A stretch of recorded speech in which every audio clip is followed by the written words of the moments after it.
Hello learners, कैसे हैं आप सब। स्वागत है आपका अपने चैनल एग्रीटेक में। जैसे कि आप जानते हैं, हमने एक नई सब्जेक्ट चालू किया है, पॉलीमर्स। आज उसका लेक्चर 2 है।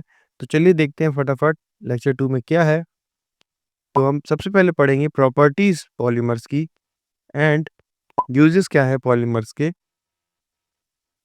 तो डिसएडवांटेज भी देखेंगे पॉलीमर्स का। सो फटाक से शुरू करते हैं। प्रॉपर्टीज देखते हैं पॉलीमर की। सबसे पहले तो आती है फिजिकल प्रॉपर्टी। पहला आता है हमारा फिजिकल प्रॉपर्टीज में डेंसिटी। तो जो डेंसिटी होती है वो वेरी करती है पॉलीमर के टाइप्स में। सेकंड आता है ट्रांसपेरेंसी। तो जो ट्रांसपेरेंसी होती है वो ट्रांसपेरेंट हो सकती है पीएमएमए या ओपैक हो सकती है जैसे कि पॉलीथीन। सॉल्युबिलिटी अगर देखें तो जो कि मोस्टली इनसॉल्युबल होते हैं वाटर में, लेकिन वो ऑर्गेनिक सॉल्वेंट्स में डिसॉल्व हो जाते हैं। अगर उनकी स्ट्रेंथ देखें तो वो जनरली वीक होते हैं मेटल्स के मुकाबले और सेरामिक्स के मुकाबले। इलास्टिसिटी देखें तो जैसे कि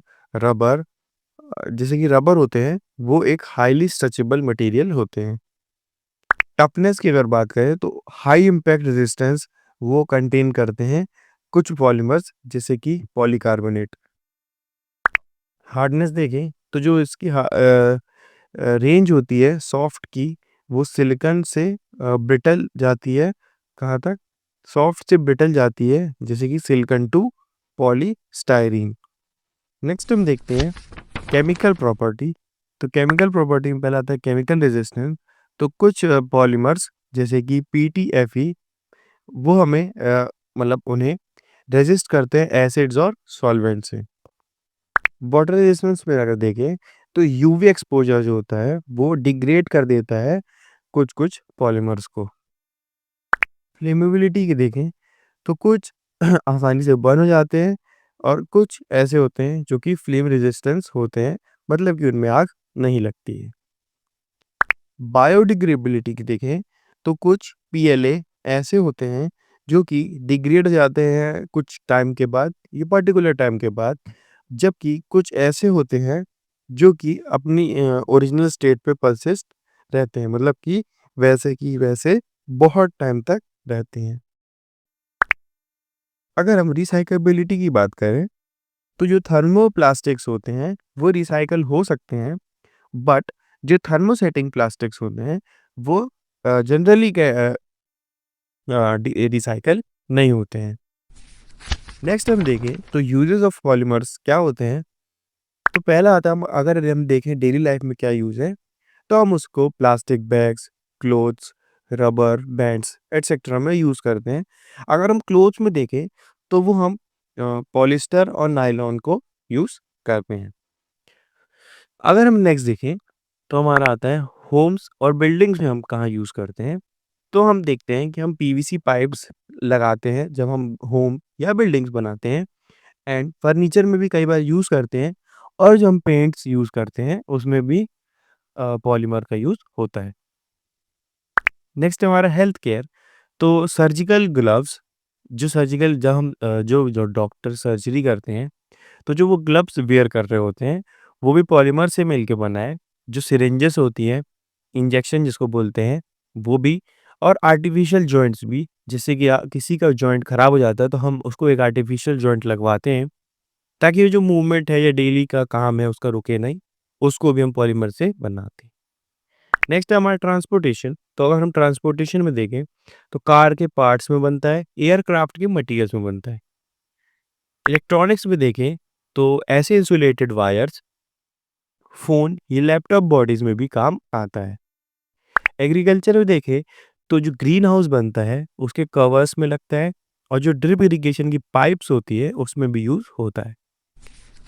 नेक्स्ट है हमारा कि जो डिसएडवांटेजेस होते हैं पॉलीमर के वो क्या होते हैं। तो वो जो डिसएडवांटेज होता है वो होता है नॉन बायोडिग्रेडेबल, मतलब कि बहुत से ऐसे पॉलीमर्स होते हैं जो कि बहुत ज़्यादा लंबा समय लेते हैं डिकम्पोज़ होने में, जो कि एनवायरनमेंट को हार्म पहुंचाता है और एक एनवायरमेंटल पॉल्यूशन क्रिएट करता है। हुँ। दूसरा है डिफ़िकल्ट टू रिसाइकिल, मतलब रिसाइकिल करने में बहुत परेशानी होती है। तो कुछ पॉलीमर्स ऐसे होते हैं ख़ासकर कि थर्मोसेटिंग प्लास्टिक्स, जो कि आसानी से रिसाइकिल नहीं होते। थर्ड है हमारा वीक कंपेयर टू मेटल्स, मतलब कि क मेटल्स के कंपैरिज़न में वो वीक होते हैं। तो ऐसे पॉलीमर्स जो कि जनरली कम मज़बूत होते हैं और ड्यूरेबल कम होते हैं मेटल्स और सिरेमिक्स के मुकाबले। फोर्थ है हमारा हीट सेंसिटिविटी। तो बहुत सारे पॉलीमर्स मेल्ट हो जाते हैं या डिफ़ॉर्म हो जाते हैं एक हाई टेम्परेचर पे।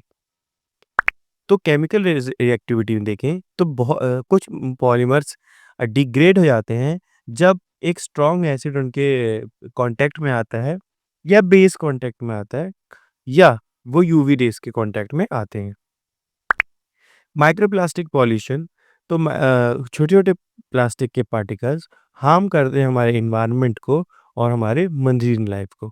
मरीन लाइफ बोलो तो एक्वाटिक लाइफ, जो कि पानी वाले जीव-जंतु होते हैं। फ्लेमेबिलिटी की बात करें तो कुछ पॉलीमर्स बहुत जल्दी आग पकड़ लेते हैं और उसमें से रिएक्टिव फ्यूम्स निकलते हैं, मतलब कि उसमें से बहुत खतरनाक ज्वलनशील धुएँ निकलता है। सो आज के लिए बस इतना ही। Thanks for watching learners. I hope आपको पॉलीमर्स का सेकंड लेक्चर अच्छे समझ में आया होगा। अगर आपको कुछ समझ में नहीं आया तो आप नीचे कमेंट सेक्शन में कमेंट कर सकते हैं। मैंने प्रीवियस जो भी केमिस्ट्री के लेक्चर्स बनाए हैं उसकी भी लिंक प्रोवाइड कर दी है। आप डिस्क्रिप्शन बॉक्स में चेकआउट कर सकते हैं। एंड आई होप आपको वीडियो पसंद आई होगी। वीडियो पसंद आई तो चैनल को सब्सक्राइब करें, वीडियो को लाइक करें। मैं मिलता हूँ आपसे नेक्स्ट वीडियो में, तब तक के लिए गुड लक।